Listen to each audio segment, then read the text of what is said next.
Hello. First of all, I would like to thank you for being here today.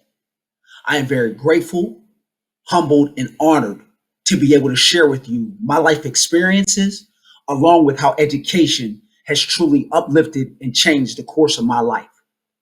Also, I would like to thank the committee for believing in my story and my skill set to have this platform to let you know how education and support can change your life.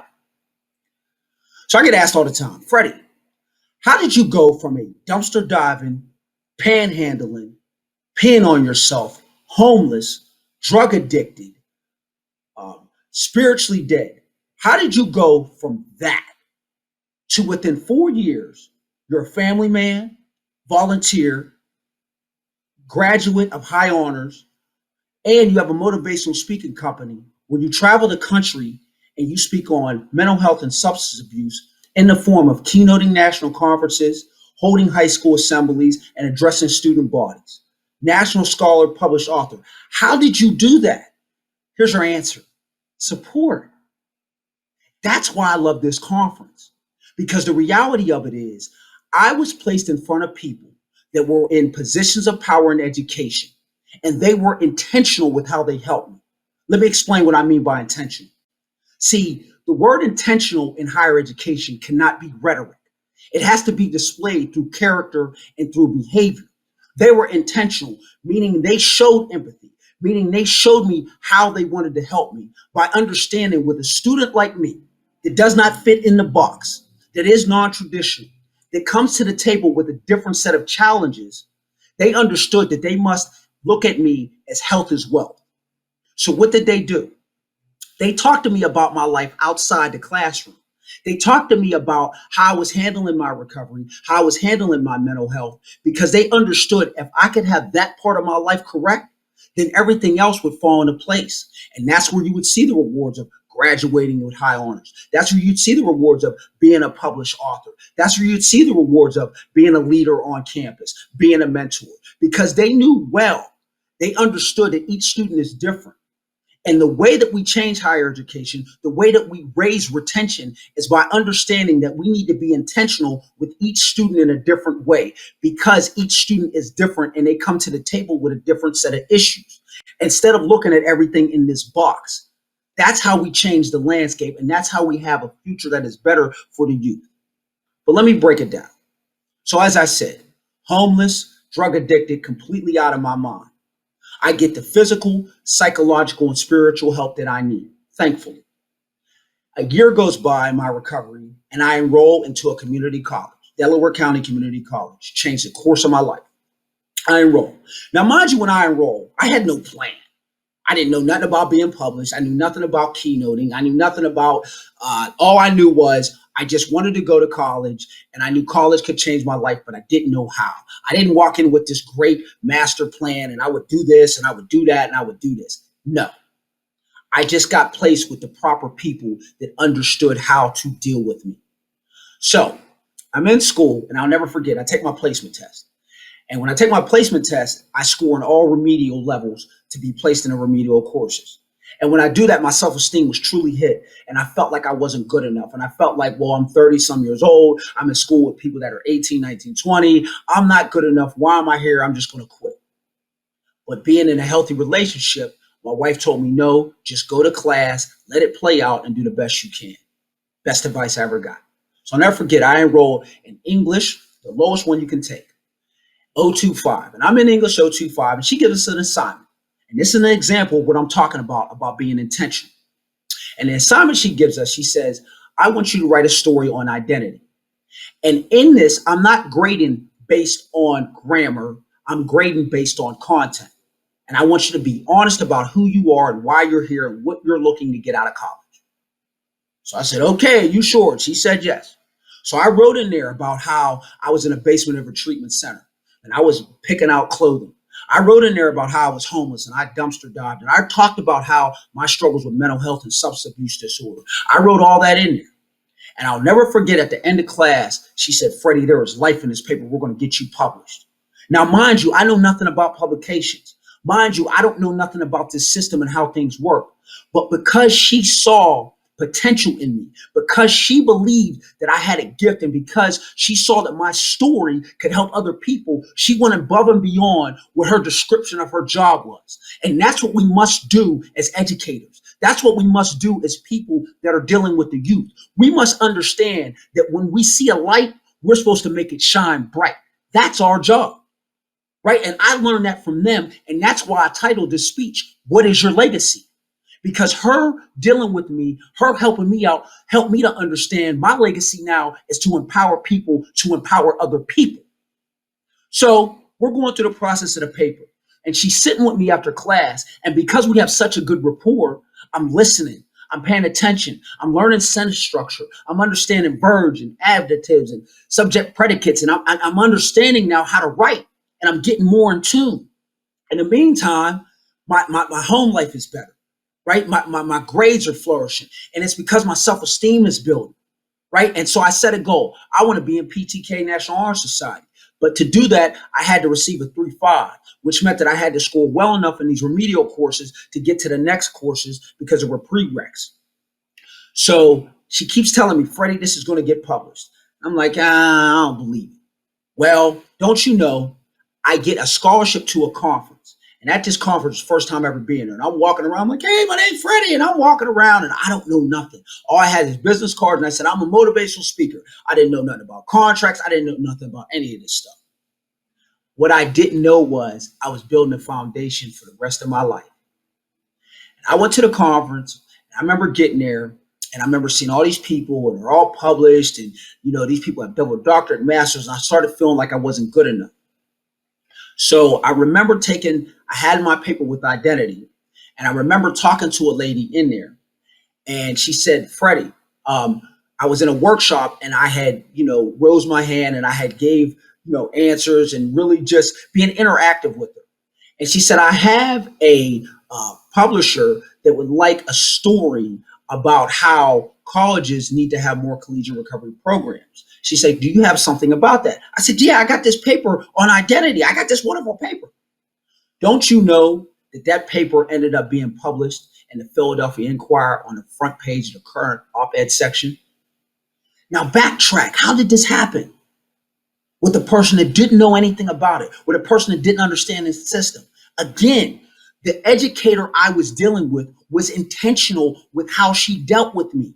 She saw that I had potential. She saw that I had a gift. So what did she do? She brought that out of me. How did she do that? With sympathy, with empathy, with constructive, positive criticism. That was my first English class in college. Fast forward. Once that gets published, I get my first speaking job in New Jersey. Once that happens, I get a call from Clarion University, and the rest is history. So now I've had a foundation set up. And once that happened, it gave me the self-confidence to attack the rest of my classes. Then I started realizing, wait a minute, I got to make sure in each of these classes that I connect with my professors, because what I started to learn was networking. I built a LinkedIn up. Before I knew it, I was networking with professors. I started getting scholarships. Scholarships turned into conferences. Conferences turned into dinners. Dinners turned into networking. Network turned into different opportunities, internships, speaking events. So now, after coming in a year in remedial level courses, I am now running a full-time LLC motivational speaking company, and I'm a high honor student, and I'm in Phi Theta Kappa National Honor Society, and I graduate, and I ended up going to a four-year institution where I'm in high honors college. I'm taking 15 credits a semester, and by this time I've been published. All because people in their positions believed in me. And what I want you to be able to take from this speech today is I want action. I want us to leave here, and I want us to understand, what is our legacy? How can we make sure that the students or the people we're dealing with, we bring out the best in them? We get the best fruit out of them, because they are the next leaders. They are the next people that are going to run our communities and run our worlds and going to make policies and make procedures. Everybody keeps talking about how student retention is down. Well, let me be the first to tell you, the way you get student retention is up is by being intentional with a positive attitude, understanding that each student that walks in that university has a potential to change the world. That's what I do now. When I address student bodies, I make it very clear. If you don't understand that health is wealth, then I haven't done my job. I'm a person in recovery. I've been sober now for 4 years. Before I even get on this new landscape of Zoom, before I even walk into the classroom, I'm well nourished. I've taken my medication. I've dealt with my spiritual health, which is prayer, yoga, meditation for me. I've checked in with my wife, my family. I have a life of health before I even enter the classroom, because that way, when I enter, I put myself in the best position to be a good student. So that way, I'm already well read. I've checked over my assignments. I'm already understand what's going on. But I didn't understand it when I first walked in the building. That was taught to me through people who were intentional on how they dealt with me.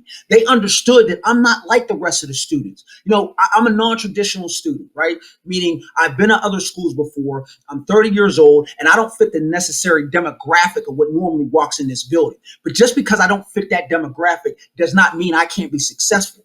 I can be successful, but I must be given the right tools, the right people in front of me in order for that to happen. I got connected with the tutoring service. I'm a student that goes to the Office of Disabilities. They embrace me. So everywhere I look, I have support. So many times I see so many students leave school. So many times I see so many students not finished, and not based on intelligence, but based on a system that is corroded with lack of communication, that is corroded with people not being truly intentional. And that's why I love this conference, because we're teaching how to be more intentional. We're teaching how we can help the youth be better. We all need support. Nobody does anything by themselves. I am at where I'm at because people believed in me. Now I'm making it a mission and a life goal to make sure that other students know I believe in you.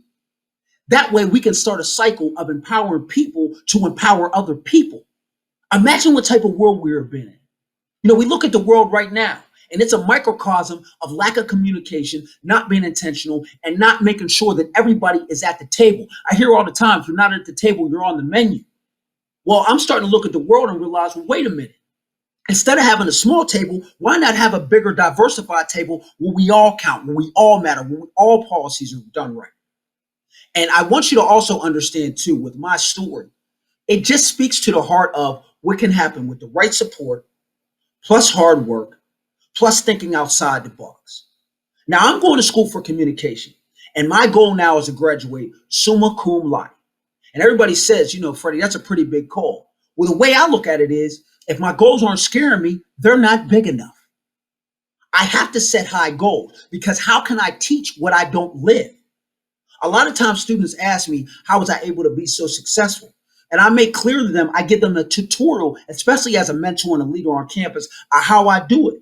And now really that we're in this COVID landscape, everybody's in this different box. And I think the great thing about COVID, it's just forced all of us, not only as educators, but people that deal with the youth, or people that work at a platform where they're looked at for guidance and help. It's forced us all to take a real hard look at our foundation. A good house is built and maintains, it's built on a good foundation. And since COVID, I have been able to thrive and not just survive. And that is because I've had a foundation that was built on the right knowledge and on the right health. I make sure to stay well read. I make sure to connect with people. I make sure to network. My advisor and me to this day still talk. We're close. She's like a family member, because I trust her because of the way she showed me how to do this. She walked me through the steps. She took me in meetings. She didn't just say to me, Freddie, do this. I learned what business things were. I learned how to maneuver. I learned these different things because of people like this conference, people that were in positions of power showed me how to move in these rooms. W.E. Du Bois was right. Education is not supposed to just teach work. It's supposed to teach life. That's my job. Now that I understand the key to success for me, my job is to help the next student realize what is the key to success for them. So I tell them all the time, don't just be an accountant. Don't just be the next banker. Don't just be, the next the next athlete. Don't just be the next painter. Find out how you can make sure your system changes so that the policies will be better fit for the other students coming behind you. That's the legacy you want, to where policies are changed, to where we're all being uplifted, to where we're all being given the rights and the tools and the things that we need. That way we can ensure that the youth has a better future. I will never forget, I did my first assembly in New Jersey. I'll never forget this. And I was so nervous, and I didn't know if I do well, and I'm running around, and I'm just totally out of my comfort zone, right? But the only way you grow is to be out of your comfort zone. That's what my mentors and the people in those positions have taught me. And I remember being there, and at the end, I asked a little girl, I said, "How did I do?" Right? She was like in third grade, and I was so nervous. She said, "Mr. Freddie, before you came in, I used to make bad decisions. But after hearing you speak today, I'm going to make better decisions." That right there was the key and taught me everything I needed to know. I used to think college was about how getting a bigger bank account, right? Like I used to believe my life got better because I had a bigger bank account, better looking girlfriend, a bigger house, all that stuff. I realized my life got better because I became a better person. And by me becoming a better person and meeting people in education to fulfill that, it has allowed me to have a platform to be able to share with others how to really change your life.